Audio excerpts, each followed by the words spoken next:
নমস্কার, আমি স্বপন। নিউজ নয়া ভারতে আপনাদের সকলকে স্বাগত। এই মুহূর্তের একটা খুশির খবর পশ্চিমবঙ্গবাসীর জন্য। ওমানে গেল আমাদের পশ্চিমবঙ্গের গয়না। ভারত আর ওমানের মধ্যে যে অবাধ বাণিজ্য চুক্তি সিইপিএ, এটা কার্যকর হয়েছে গত 1 জুন থেকে, এবং তারপর থেকে এই প্রথমবারের জন্য বৃহস্পতিবার দিন পূর্বাঞ্চল থেকে রপ্তানির উদ্দেশ্যে কলকাতা বিমানবন্দর দিয়ে সোনার গয়না পাড়ি দিল সেদেশে। আমাদের এই রাজ্য থেকে সোনার গয়না প্রায় 5 কোটি টাকার সোনার গয়না ওমানে পাঠানো হয়েছে।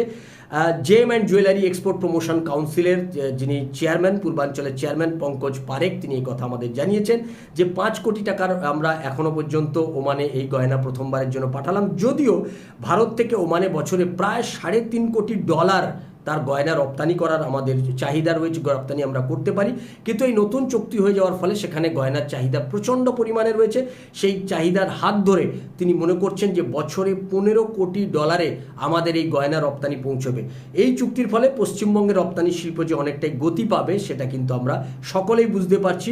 এবং বাণিজ্যমন্ত্রী পীযূষ গোয়েল বলেছেন যে কলকাতা, মুম্বাই এবং চেন্নাই থেকে কৃষি, গয়না এবং দামি পাথরের মতো পণ্যের 10টি বরাত পাঠানোর কথাও মানে, অর্থাৎ পশ্চিমবঙ্গবাসীর জন্য আগামী দিন রাস্তা খুলে যাচ্ছে। যারা গয়না শিল্পের সঙ্গে যুক্ত রয়েছেন, যারা ব্যবসায়ী, তাদের জন্য দরজা খুলে যাচ্ছে। ওমানে আমাদের যে অবাধ বাণিজ্য চুক্তি হয়েছে ওমানের সঙ্গে, সেই অবাধ বাণিজ্য চুক্তির ফলে ওমানে বিপুল পরিমাণ সোনার গয়না, যা ওমানের চাহিদা রয়েছে ভারতীয় গয়না, সেটা আমরা রপ্তানি করতে পারবো।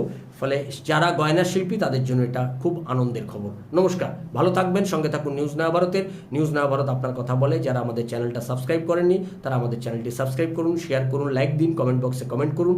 আর আমাদের ওয়েবসাইট গুগলে গিয়ে নয়াভারত 24x7.com সার্চ করুন। নমস্কার।